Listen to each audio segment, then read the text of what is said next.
Bueno chicos, hoy vamos a seguir trabajando en ciencias naturales con los seres vivos. Nosotros ya vimos que había una clasificación y cuando empezamos a trabajar el tema, habíamos hablado que los seres vivos tenían características particulares. Una de esas características comunes a todos los seres vivos era la función de reproducción.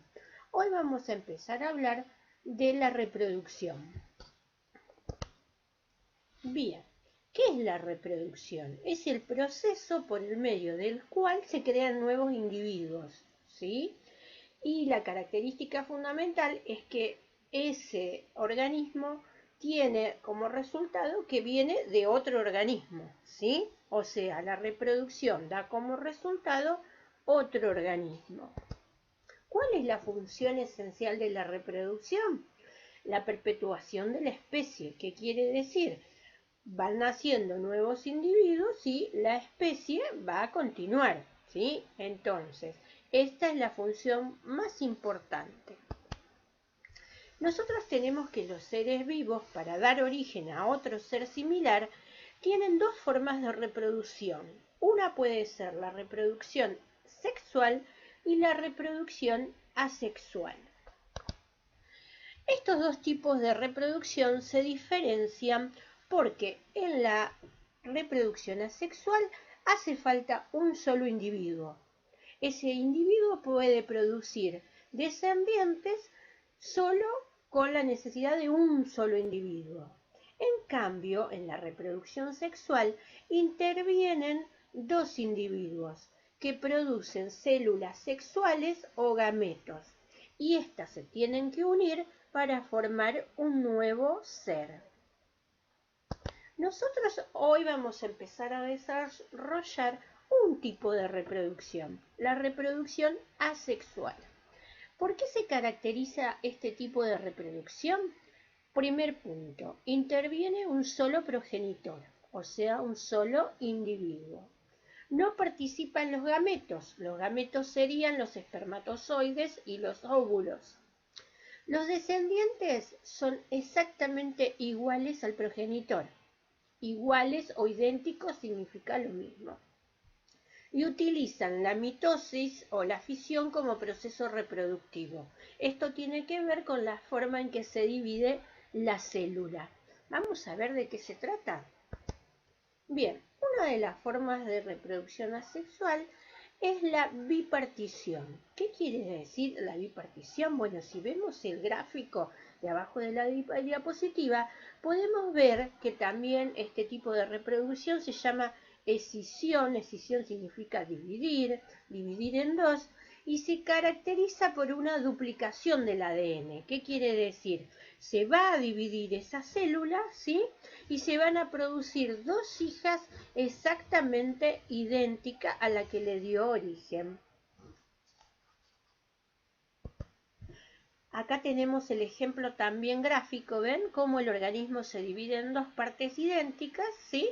Este tipo de reproducción es muy común en las bacterias y las protistas.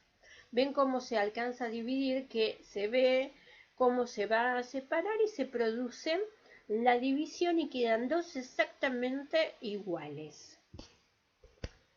Acá tenemos otro ejemplo donde podemos ver la célula madre, se originan dos núcleos, ¿sí? Y se va a dividir en dos células hijas.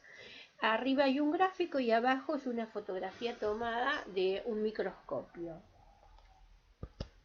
Bien, otro tipo de reproducción asexual es la gemación. La gemación es la que vieron en ese video, ¿vieron el video que les compartí de los invertebrados? Donde veíamos cómo crecía en el organismo de Hidra. Bueno, este tipo de reproducción, ¿sí?, surge en el individuo como una pequeña yema.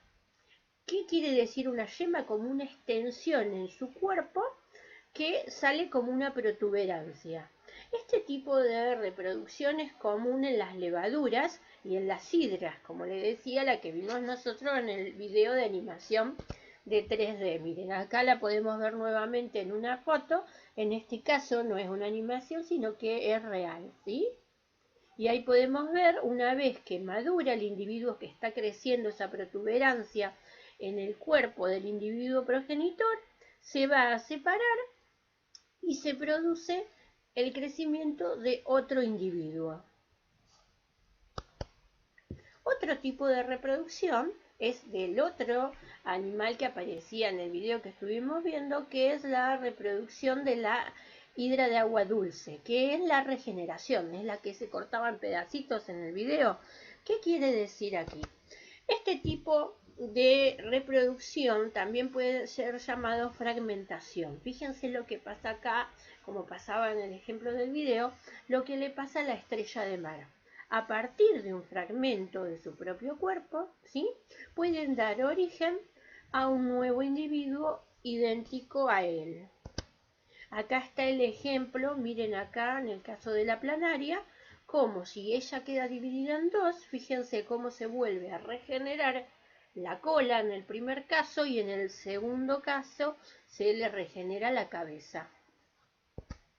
Bien, otra forma de reproducción asexual es el que se produce por las esporas. Es propio de los hongos, las algas, ¿sí?, y en algunos helechos. La formación de esporas, ¿sí?, por eso el nombre se llama esporulación. ¿Ven? Son unos nombres un poco difíciles, pero con que nos acordemos que se producen unas pequeñas partículas llamadas esporas y que es muy característico de los hongos y de los helechos y algunas algas. Bien, ¿dónde se genera? Bueno, como estamos hablando de todos los seres vivos, tanto en los hongos como en las amebas, en algunos líquenes, ¿sí?, y en algunos casos de bacterias, protozoos, ¿sí? Luego vamos a hablar específicamente de cómo sucede en el reino vegetal. Otra forma de reproducción asexual es el caso que ocurre, por ejemplo, en las abejas.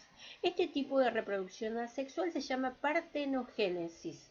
¿Qué quiere decir? Que con la parte de un óvulo, que no necesita que ese óvulo sea fecundado por ninguna espermatozoide, ¿sí?, solo con la parte femenina, el óvulo sin fecundar, produciéndose la fragmentación de ese óvulo, se puede producir un nuevo individuo. Es el caso que ocurre en las abejas. Bien, retomamos todo lo que hablamos hoy. Entonces, la reproducción asexual es la que necesita la presencia de un solo individuo, ¿sí? Va a producir individuos iguales a él.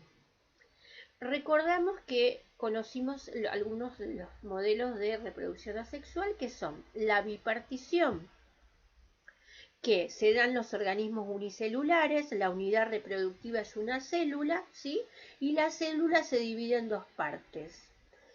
La gemación, se produce un organismo unicelular o pluricelular, y tras la división de la célula, ¿sí?, se produce el crecimiento en una parte del cuerpo del individuo, va creciendo otro individuo nuevo.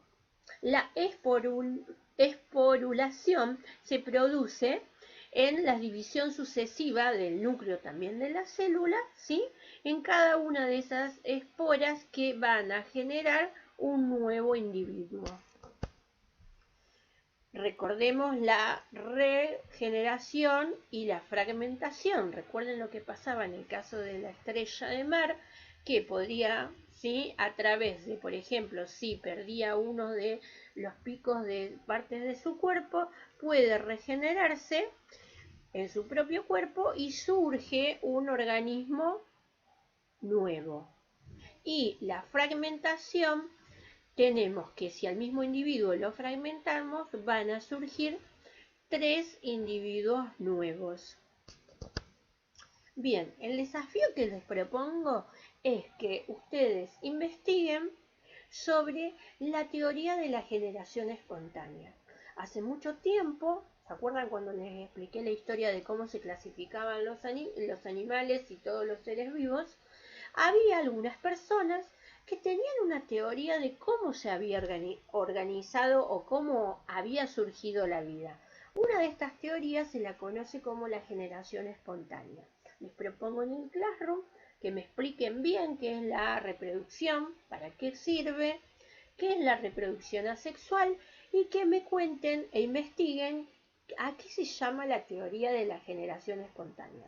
Besos a todos, chicos, seguimos trabajando